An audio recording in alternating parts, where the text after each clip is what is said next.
Hello everyone, नमस्कार सगळ्यांना. तर बघा, आजच्या व्हिडिओमध्ये हा छोटूसा टायनी प्रोजेक्ट, ज्याची मला खूप रिक्वेस्ट येत होती की विराटची जर्सी जी आहे ती तुम्ही बनवायचं शिकवा. तर आजच्या व्हिडिओमध्ये मी हे बनवण्याचा एक प्रयत्न केला आहे. थोडं एम्ब्रॉयडरीमध्ये माझी गडबड झाली आहे, तर तसं मी पुढे तुम्हाला एक्सप्लेन केलंच आहे. तर बघा, हा क्यूट टायनी प्रोजेक्ट शिकण्यासाठी व्हिडिओ शेवटपर्यंत नक्की बघा. कुठे काही अडलं किंवा काही अडचण असेल तर कमेंट बॉक्समध्ये नक्की लिहा.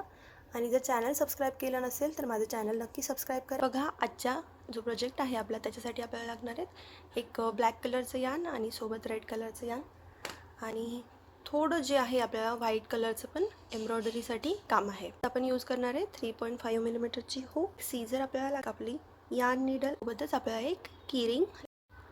तर इथे बघा, आपण ब्लॅक कलरच्या यानपासून सुरुवात करायची. सगळ्यात आधी एक स्लिप नॉट आपण बनवून घेऊयात. नंतर आपल्याला चेन्स बनवायचे. चेन 1 2 3 4 5 6 7 8 9 10 11 12. इथे आपण एकूण बघा 16 चेन्स म्हणजे 16 चेन्स इथे बनवून रेडी केल्यात. आता आपल्याला काय करायचं, आपलं जे वर्क आहे ते आपल्याला असं फोल्ड करायचं बघा, आणि जी आपली फर्स्ट चेन आहे ही, याच्यामध्ये हुक इन्सर्ट करून एक स्लिप स्टिच इथे बनवून घ्यायचं आहे बघा. असं आपला आता एक हा गोल भाग बनला आहे. हा गळ्याचा भाग आपला बनला आहे, म्हणजे आपली जी जर्सी आहे, जी आपलं टी शर्ट आहे, ते आपलं वरून खालपर्यंत असं बनत जाणार आहे, म्हणजे आपण ज्याला टॉप डाऊन म्हणतो ते आपण बनवणार आहे. तर हा आपला गळ्याचा भाग आता इथे रेडी झाला आहे. आता आपण काय करायचं आहे बघा, आपलं जे हे यान टेल आहे हे आपण असं इकडे पकडायचं आहे आणि याच्यावरून वर्क करायचं आहे, म्हणजे याला आपण सोबतच हाईड करणार आहोत. आता काय करायचं आहे, चेन 1 चेन 2 चेन 2 झाल्यात. याला आपण कुठलाही स्टिच म्हणून काउंट करायचं नाही आहे. आता जो सेम स्टिच आहे तिथे आपण एक डबल क्रोशे बनवून घ्यायचं आहे. तर आता आपल्याला प्रत्येक चेनमध्ये एक डबल क्रोशे बनवायचं आहे. चेनच्या आतमध्ये आपला जो सर्कल बनला आहे बघा, हा जो सर्कल बनला आहे मोठा, याच्यामध्ये आपल्याला वर्क नाही करायचं आहे. आपल्याला प्रत्येकच चेनमध्ये एक डबल क्रोशे बनवत जायचं आहे. परत लक्ष द्या, चेनमध्ये डबल क्रोशे बनवायचं आहे. चेनच्या आतमध्ये जो आपला गोल बनला आहे हा, त्या गोलमध्ये आपल्याला वर्क नाही करायचं आहे. तर प्रत्येक चेनमध्ये आपण एक एक डबल क्रोशे असं बनवून आपला फर्स्ट राऊंड इथे पूर्ण करून घ्यायचं आहे बघा. मी तुम्हाला फर्स्ट राऊंड इथे पूर्ण करते आणि वर्क पूर्ण करून शेवटी दाखवते. तर बघा, इथे आपला फर्स्ट राऊंड बनून रेडी झाला आहे. आता फर्स्ट राऊंड झाल्यावर आपण जो फर्स्ट आपला डबल क्रोशे होता त्याच्यामध्ये एक स्लिप स्टिच असा बनवून घ्यायचा आहे. फर्स्ट राऊंडच्या नंतर आपल्याकडे हे एकूण 16 डबल क्रोशे स्टिचेस असणार आहेत. आता काय करायचे, चेन 1 2 3. इथे मात्र आपण ह्या चेन 3 ज्या आहेत याला फर्स्ट डबल क्रोशे म्हणून काउंट करायचं आहे.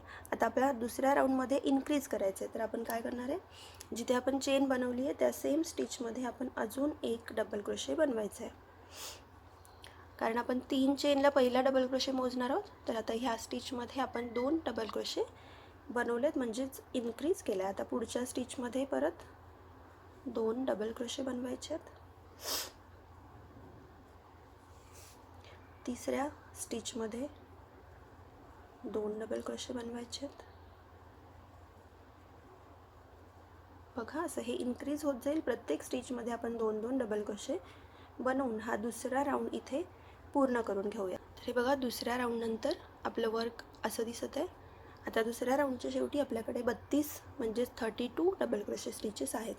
आता आपण फर्स्ट आपल्या ज्या 3 चेन होत्या 1 2 3, त्यातल्या ह्या तिसऱ्या चेनमध्ये आपण हुक इन्सर्ट करायची आणि इथे स्लिप स्टिच बनवून दुसरा राऊंड इथे पूर्ण करून घ्यायचा. आता परत चेन 3 बनवायचे आहेत. ह्या चेन 3 म्हणजे आपला पहिला डबल क्रोशे स्टिच असणार आहे. आता आपण नेक्स्ट स्टिचमध्ये हुक इन्सर्ट करायची. आता पहिल्या ह्या 3 चेन म्हणजे आपला पहिला डबल क्रोशे. नेक्स्ट स्टिचमध्ये आपण एक डबल क्रोशे बनवला आहे आणि तिसरा जो आपला स्टिच आहे त्याच्यामध्ये आपण 2 डबल क्रोशे करायचे आहेत, म्हणजे इथे आपण इन्क्रीज करायचं आहे. परत पुढच्या स्टिचमध्ये एक डबल क्रोशे, त्याच्या पुढच्या स्टिचमध्ये एक डबल क्रोशे आणि तिसऱ्या स्टिचमध्ये 2 डबल क्रोशे. असा आपला हा तिसऱ्या राऊंडसाठी पॅटर्न असणार आहे, 1 1 आणि 2. तर असाच आपला हा जो नेक्स्ट स्टिच आहे, नेक्स्ट जो राऊंड आहे, थर्ड राऊंड, तो आपण पूर्ण करून घेऊयात. मी तुम्हाला तिसरा राऊंड पूर्ण करून शेवटी वर्क दाखवते. तर इथे बघा तिसऱ्या राऊंडच्या मी शेवटी पोहोचली आहे. आता बघा हा स्टिच जो आहे इथे मी 2 डबल क्रोशे बनवलेत, पण याच्या पुढे आपल्याकडे 2च डबल क्रोशे उरलेत. तर याच्यामध्ये प्रत्येकी 1 1 डबल क्रोशे स्टिच आपण बनवून घेऊ आणि तिसरा राऊंड इथे पूर्ण करून घेऊ. तर तिसऱ्या राऊंड नंतर बघा आपल्याकडे 42 म्हणजेच 42 डबल क्रोशे स्टिचेस असणार आहेत. आता तिसरा राऊंड पूर्ण करण्यासाठी परत जी तिसरी चेन आहे त्याच्यामध्ये आपण हुक इन्सर्ट करायची आणि स्लिप स्टिच असं बनवून घ्यायचं. तर बघा तिसऱ्या राऊंडनंतर आपलं जे वर्क आहे ते काही असं दिसत आहे. बघा आपला जो नेक्स्ट राऊंड आहे त्याच्यामध्ये आपण जे स्लीव्ज असतात त्याच्यासाठी डिवाईड करायचं आहे. तर चौथा राऊंड आपण थोडं लक्ष देऊन बनवूयात. पहिल्यांदा 1 2 3 चेन बनवल्या म्हणजेच आपला पहिला डबल क्रोशे बनवला आहे. आता नेक्स्ट डबल क्रोशेमध्ये 1 डबल क्रोशे बनवायचं आहे, तिसऱ्या डबल क्रोशेमध्ये 1 डबल क्रोशे बनवायचं आहे. अशी आपल्याला एकूण 11 डबल क्रोशे स्टिचेस इथे बनवून घ्यायचे आहेत. तर बघा इथे आता माझे 1 2 3 4 5 डबल क्रोशे बनलेत. असे मी पूर्ण 11 डबल क्रोशे स्टिचेस इथे बनवून घेते. तर इथे बघा एकूण मी 11 डबल क्रोशे स्टिचेस बनवलेत. आता आपण स्लीव्जसाठीचा जो पोर्शन आहे तो इथे डिवाईड करणार आहोत. तर त्याच्यासाठी आपण काय करायचं आहे बघा, आपली हुक जी आहे आपण काढून घेतली, आपला लूप जो आहे तो थोडा मोठा करून घ्यायचा. आता या स्टिचपासून बघा आपण वर्क या स्टिचमध्ये बनवलं, लास्ट स्टिच आपल्या इथे आहे. तर ह्या पुढच्या स्टिचपासून आपण काउंट करायचं आहे. तर 1 2 3 4 5 6 7 8 9 आणि 10 एवढे 10 स्टिच आपण स्किप करणार आहोत आणि ह्या स्टिचमध्ये जो पुढचा 11वा स्टिच आहे त्याच्यामध्ये आपण वर्क करायचं आहे. तर आता कसं करायचं बघा, आता हे सगळं आपण इथे स्किप करायचं आहे आणि 11व्या स्टिचमध्ये आपण डबल क्रोशे स्टिच बनवायचं. बघा जिथे आपण हा आपला पहिला धागा कट केला आहे त्या सेम स्टिचमध्ये आपण रेड कलर इथे जॉईन करून घ्यायचं आहे. जॉईन करण्यासाठी फक्त एक असं नॉट इथे पाडून घ्यायची आहे आणि हे जे 2 यार्न टेल आहे ब्लॅक आणि रेड, आता आपण हे सोबत असं इकडे कॅरी करत जायचं आहे. सेम स्पेसमध्ये हुक इन्सर्ट करायची आणि आता रेड कलरने आपण चेन 3 बनवायच्या. चेन 3 म्हणजे आपला पहिला डबल क्रोशे स्टिच असणार आहे. आणि आता पुढच्या प्रत्येक स्टिचमध्ये फक्त 1 1 डबल क्रोशे स्टिच असं आपण बनवत जायचं आहे, कुठेही काही चेंजेस न करता. फक्त आपला हा पुढचा राऊंड आपण इथे रेड कलरमध्ये कंप्लीट करून घ्यायचा आहे. इथे आपला हा रेड कलरचा फर्स्ट राऊंड बनून रेडी झाला बघा. तिसऱ्या चेनमध्ये हुक इन्सर्ट करायची आहे आणि इथे एक स्लिप स्टिच आपण बनवून घ्यायचं आहे. परत नेक्स्ट राऊंडसाठी चेन 3 बनवायचे आहेत म्हणजेच आपला फर्स्ट डबल क्रोशे तो असणार आहे आणि प्रत्येक पुढच्या स्टिचमध्ये 1 1 डबल क्रोशे असा आपला हा सेम राऊंड जो आहे तो आपण रिपीट इथे करून घ्यायचा आहे. तर हा राऊंड मी तुम्हाला पूर्ण करून शेवटी वर्क दाखवते. माझा दुसरा राऊंड पूर्ण झाला आहे बघा. दुसऱ्या राऊंडनंतर आपलं वर्क जे आहे ते असं दिसत आहे. दुसऱ्या राऊंडच्या शेवटी आपली जी तिसरी चेन आहे त्याच्यामध्ये आपण हुक इन्सर्ट करून एक स्लिप स्टिच इथे बनवून घ्यायचं आहे.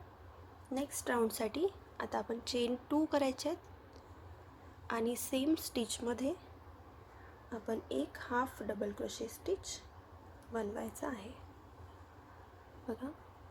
आता पुढच्या स्टिचमध्ये पण एक हाफ डबल क्रोशे स्टिच आणि येणाऱ्या प्रत्येक पुढच्या डबल क्रोशेमध्ये एक हाफ डबल क्रोशे स्टिच आपण असा पॅटर्न इथे पूर्ण रिपीट करून घ्यायचा आहे. पूर्ण राऊंडमध्ये आपण फक्त आता डबल क्रोशे स्टिचेस बनवून घ्यायचे आहेत. तर बघा हा एक हाफ डबल क्रोशे स्टिचेसचा राऊंड मी इथे पूर्ण करून तुम्हाला शेवटी वर्क दाखवते. आता तिसरा राऊंड जो आहे आपला रेड कलरमध्ये तो इथे पूर्ण झाला आहे. पहिल्या स्टिचमध्ये आपली हुक इन्सर्ट करायची आणि एक स्लिप स्टिच इथे आपण बनवून घ्यायचं आहे बघा. आपलं वर्क आत्तापर्यंत काही असं दिसत आहे. आता सगळ्यात शेवटचा राऊंड आपला असणार आहे. शेवटच्या राऊंडसाठी आपण चेन 1 बनवायची आहे आणि प्रत्येक स्टिचमध्ये आपण एक सिंगल क्रोशे बनवत जायचं आहे. तर आपला जो चौथा राऊंड आहे रेड कलरचा तो हाच पॅटर्न फॉलो करायचा आहे. प्रत्येक स्टिचमध्ये एक सिंगल क्रोशे स्टिच असा हा पूर्ण पॅटर्न मी इथे बनवून घेते. पूर्ण राऊंड मी इथे कंप्लीट करून घेते आणि राऊंडच्या शेवटी तुम्हाला मी हे पूर्ण वर्क दाखवते. इथे माझा हा चौथा रेड कलरचा राऊंड पूर्ण झाला. पहिल्या स्टिचमध्ये हुक इन्सर्ट करून एक स्लिप स्टिच बनवायचं आहे, चेन 1 करायची आणि इथे आपला एक्स्ट्रा जो यार्न आहे तो कट करून घ्यायचा आहे. ते बघा आपली जी लेंथ आहे, आता आपली टी शर्टची जी लेंथ आहे ती इथे पूर्ण झाली आहे. जर्सीची जी लेंथ आहे ती इथे पूर्ण झाली. आता आपण हे जे यार्न आहे एक्स्ट्रा हे लगेचच हाईड करून घेऊयात. तर हे यार्न आपण या आपल्या टेपेस्ट्री नीडलमध्ये असं इन्सर्ट करून घ्यायचं.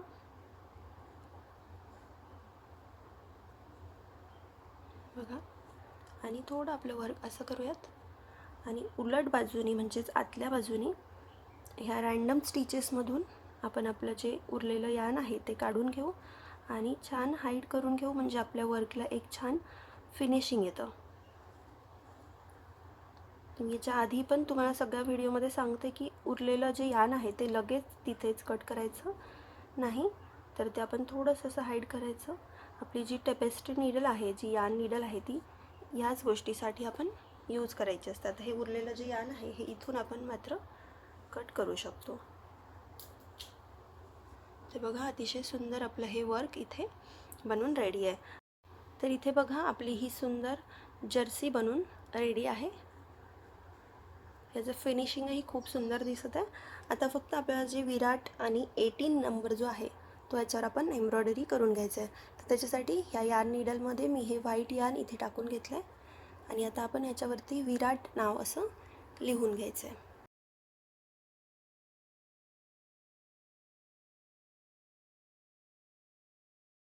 तर इथे बघा मी ही जी एम्ब्रॉयडरी आहे विराट आणि 18 नंबर हे मी इथे बनवून घेतलं. हे मी बॅक ऑफ द कॅमेरा बनवलं आहे कारण याच्यामध्ये बराच वेळ गेला, कारण मला इतका जो छोटासा प्रोजेक्ट आहे त्याच्यावर एम्ब्रॉयडरी करणं थोडं अवघड गेलं आणि तरी पण हे खूपच व्यवस्थित असं आलेलं नाही आहे. बट तुम्ही जर एम्ब्रॉयडरीमध्ये तुमचा हात छान असेल तर तुम्ही हे करू शकता, कारण खूप छोटा टायनी प्रोजेक्ट आहे तर याच्यामध्ये एम्ब्रॉयडरी करायला थोडं अवघड जातं आहे. तर मी हे इथे वेळ न घालवता मी हे बॅक ऑफ द कॅमेरा बनवून घेतलं आहे. तर विराट 18 असं आपण इथे बनवून घेतलं आहे आणि इथे की रिंग मी अटॅच करून घेतली आहे. तर बघा असं आपली ही सुंदर आजचा प्रोजेक्ट, एक टायनी प्रोजेक्ट. आणि ॲक्च्युली मला जेव्हा अवघड जात होतं हे जे एम्ब्रॉयडरी करणं तेव्हा मी इथे थोडं ग्लूनी चिटकवून घेण्याचा प्रयत्न केला, बट तेही त्याचाही लूक अतिशय छान येत नव्हता. तर मी हे शेवटी जसं मला जमलं एम्ब्रॉयडरीनी तसं बनवण्याचा प्रयत्न केला. तर हे असं विराट आणि 18 इथे आपण ही जी जर्सी आहे याची मी रिक्वेस्ट मला ज्यांनी केली होती त्यांनी मला प्लीज कमेंट करा की तुम्हाला आजचा व्हिडिओ हा कसा वाटला. तर आजचा छोटूसा टायनी प्रोजेक्ट इथे आपला बनवून रेडी आहे. तर तुमचे जे फॅन्स असतील त्यांना तुम्ही हे गिफ्ट म्हणून देऊ शकता आणि जर तुम्ही स्वतः विराट कोहलीचे फॅन असाल तर तुम्ही तुमच्यासाठी हे किचन नक्की बनवू शकता. तर आजचा हा प्रोजेक्ट तुम्हाला कसा वाटला नक्की कमेंट बॉक्समध्ये सांगा. जर व्हिडिओ आवडला असेल तर एक लाईक करा आणि जर चॅनल अजून तुम्ही सबस्क्राईब केलं नसेल तर प्लीज माझं चॅनल सबस्क्राईब करा. भेटूयात नेक्स्ट व्हिडिओमध्ये. व्हिडिओ पाहण्यासाठी खूप खूप धन्यवाद.